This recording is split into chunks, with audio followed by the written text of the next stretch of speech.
فرمایا یا ایھا الناس قد جاءتکم موعظۃ من ربکم وشفاء لما فی الصدور وہدی ورحمۃ للمؤمنین قل بفضل اللہ وبرحمتہ فلذلک فلیفرحوا هو خیر مما یجمعون۔ اے لوگو، تمہارے پاس آ گئی ہے نصیحت، موعظت تمہارے رب کی طرف سے۔ وہ صرف موعظت نہیں ہے، سینوں کے اندر جو روگ ہیں، جو امراض ہیں، ان کا علاج بھی ہے، شفا بھی ہے۔ شفاء لما فی الصدور۔ تیسرے درجے میں وہ ہدایت ہے، وہ بتاتی ہے کدھر جاؤ کدھر نہ جاؤ۔ جیسے آپ نے دیکھا ہوگا پہاڑی راستوں پر قدم قدم کے اوپر کوشن ہوتا ہے، یہاں سپیڈ کم کر لو ورنہ تم کسی کھائی میں جا گرو گے۔ تو یہ ہدایت کیا ہے؟ دیکھو ادھر مت جانا، ادھر جاؤ، اگر ادھر جاؤ گے تمہارا سارا معاملہ تلپٹ ہو جائے گا۔ یہ ہے ہدایت۔ اور جو چیز دنیا میں ہدایت ہے وہ آخرت میں رحمت ہے، ہدی ورحمۃ للمؤمنین۔ اب میں چاہتا ہوں ان چار الفاظ میں جو ربط ہے اسے سمجھیں۔ دیکھیے، اگر کسی ایسی زمین پر بارش برسے جو اوپر سے بہت سخت ہے تو پانی بہہ جائے گا، زمین میں جذب نہیں ہوگا تو کوئی روئیدگی پیدا نہیں ہوگی۔ اگر دل سخت ہے تو قرآن مجید ان پر کوئی اثر نہیں کرے گا۔ اس کے لیے سب سے پہلے موعظہ کی ضرورت ہے، وعظ کی ضرورت ہے، نصیحت کی ضرورت ہے، تاکہ دل نرم پڑ جائے۔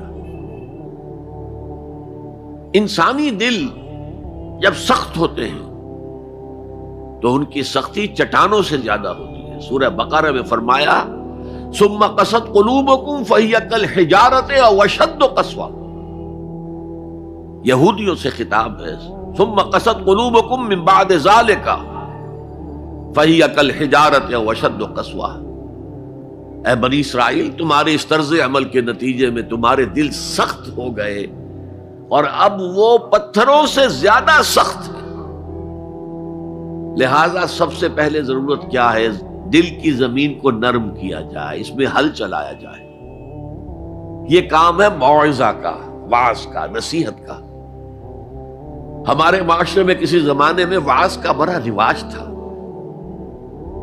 آج کل یہ چیز ختم ہو گئی، بلکہ وعظ کو گھٹیا بات سمجھا جاتا ہے۔ بھائی کوئی عقلی بات کرو، کوئی علمی بات کرو، تم تو وعظ کہہ رہے ہو، گویا کہ وعظ گھٹیا چیز ہے۔ نہیں، وعظ سے دل میں رقت پیدا ہوتی ہے، نرمی پیدا ہوتی ہے۔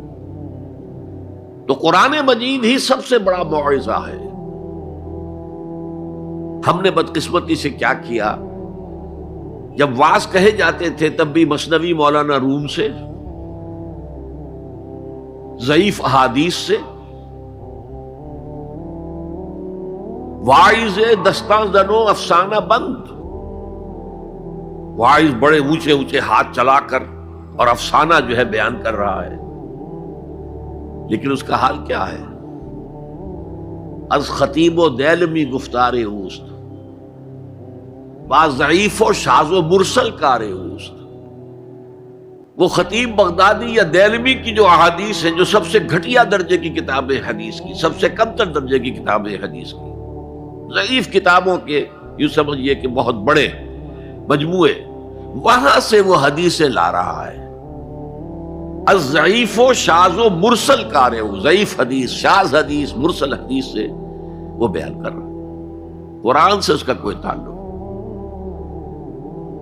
قرآن مجید سب سے بڑا واعظ ہے۔ یا ایھا الناس قد جاءتکم موعظۃ۔ یہ دل کو جب نرم کرتا ہے تو پھر اس میں جذب ہوتا ہے، یہ سیکنڈ سٹیپ ہے اس کا۔ اور جب دل میں جذب ہوگا تو دل کے اندر کی بیماریوں کو دور کر دے گا۔ دل کے اندر کی بیماریاں کون سی ہیں؟ تھرومبوسس نہیں، جائنا نہیں، وہ اور ہے۔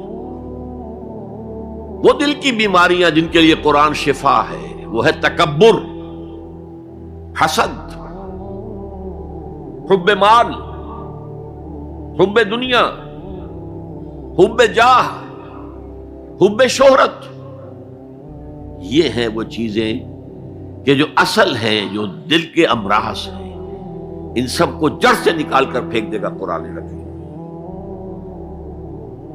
یا ایھا الناس قد جاءتکم موعظۃ من ربکم وشفاء لما فی الصدور، وہ ہدن اور وہ ہدایت ہے، انفرادی زندگی کے لیے بھی ہدایت ہے، اجتماعی زندگی کے لیے بھی ہدایت ہے۔